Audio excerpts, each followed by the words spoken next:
I stayed up late watching the debate so I can help you understand what happened.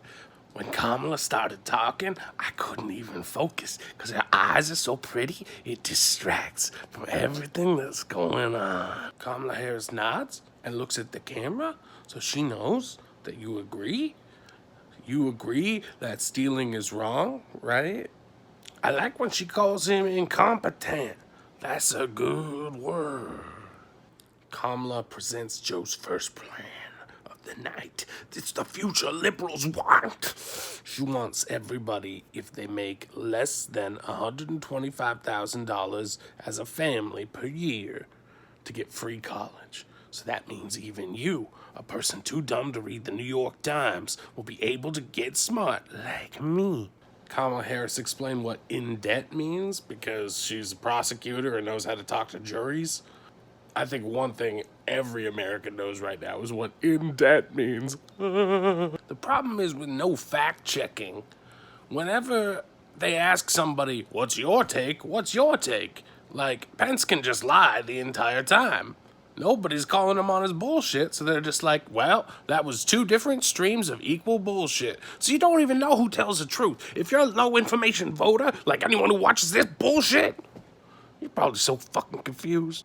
Pence sort of talks like if a big block of cheese was a conversation, it just sort of exists.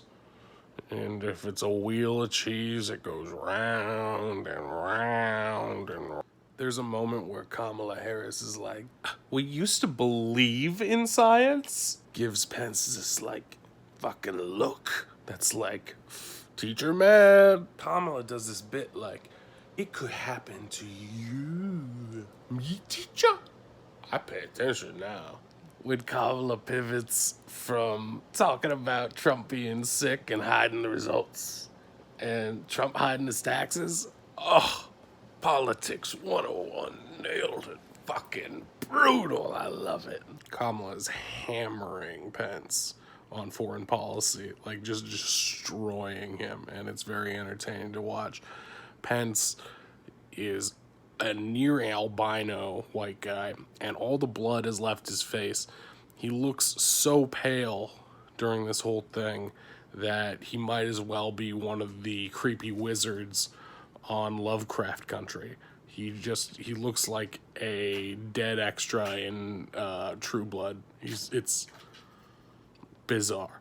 Like, you have to go through so much mental gymnastics to think Trump is good. You could at least be like, he sucks, but he's Republican and I'm Republican. But you don't. You don't talk about loyalty. You just keep trying to justify this dumb fucking candidate. And you did the same thing with Bush, and now you don't even talk about Bush because you know he sucks. Imagine how in denial you would have to be if when Kamala says Trump's kind of a liar, if you're like, well, I hope she has some evidence to back that up. I can't think of a single thing he's done wrong. At one point, Kamala tries to scare you. She says, if you have a pre-existing condition, they're coming for you. This is no joke.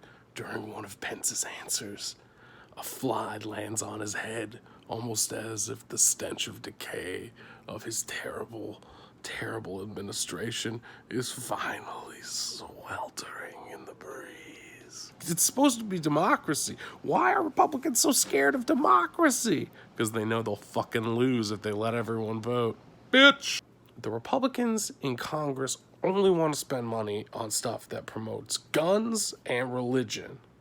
So if it's military or it somehow protects, churches, everything else, they want to deregulate. He says they've unleashed the power of energy, which just means they deregulated all of the energy companies so they can pollute more, which is on the Koch brothers hit list because they fucking love pollution because it saves them money and they're fucking dragons.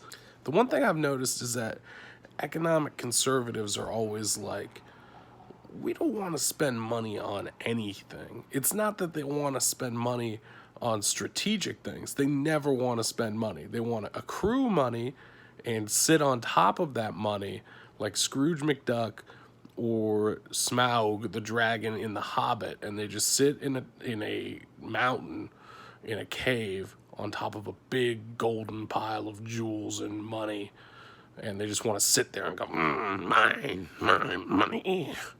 But it's like, you're supposed to fucking spend money. That's the entire point of it. Like, if you're just sitting on the money, you're just an asshole. You don't even know how to use it. Like, fucking do something cool with it at least. Be a dragon on a jet ski. Although, if you're already a dragon, why do you even need money? That's the thing. Is like, that's why Smaug is such a fucking asshole. Is because, like, he could do whatever. Like, it takes so much to bring him down normally. He wants to eat sheep, he can eat sheep. He wants to breathe fire, he can breathe fire. He's naturally a dragon. And that's like what these guys are. They're like these asshole rich people who are born into wealth, are already dragons, and then they're like, well, where's my treasure for being a dragon? It's like, you don't get extra. You don't need extra. The only thing that Republicans in Congress want to spend money on is guns and religion. They've perverted the message of Jesus Christ so much that they think they can be like, yeah, I love religion and violence. Jesus Christ was the Prince of Peace.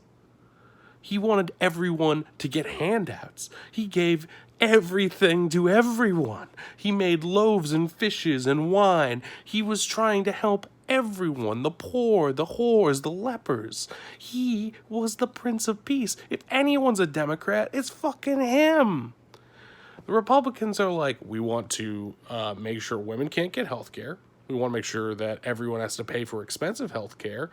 And we don't want them to get educated, and we don't want them to vote.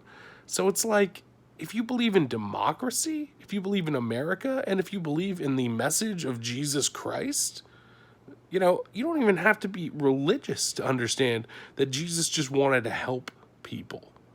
He wasn't about trying to hurt people. And the reason he was killed is because he was upsetting the balance of what was good for the Pharisees, aka the fucking rich. Mitch McConnell is a fucking Pharisee.